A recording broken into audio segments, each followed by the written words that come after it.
మానసిక విషం. మానసిక విషం అంటే ఏంటి? కోపం, ద్వేషం, అసూయ లాంటి ఆలోచనలన్నీ విషం లాంటివి. ఒక పేపర్ తీసుకోండి. మీరు ఉదయం నుంచి సాయంత్రం దాకా ఎంతమందిపై కోపం చూపించారు, ఎంతమందిని ద్వేషించారు, అసూయ లాంటి ఆలోచనలు ఎంతమంది మీద కలిగింది, అవన్నీ పేపర్ మీద రాయండి.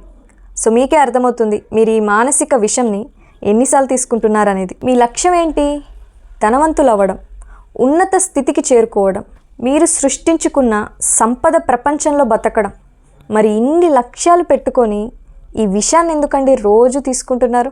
మీ గురించి మీరు ఆలోచించండి, మీ ఫ్యామిలీ గురించి ఆలోచించండి, మీ కెరియర్ గురించి ఆలోచించండి. వీటన్నిటినీ చూసుకోవాలి. మీ లక్ష్యాన్ని చేరుకోవాలి అంటే మీరు మీ మానసిక విషాన్ని వదిలివేయాలి. అంటే ముందు ఈ మానసిక విషంని మీకు అమృతంగా మార్చుకోవాలి.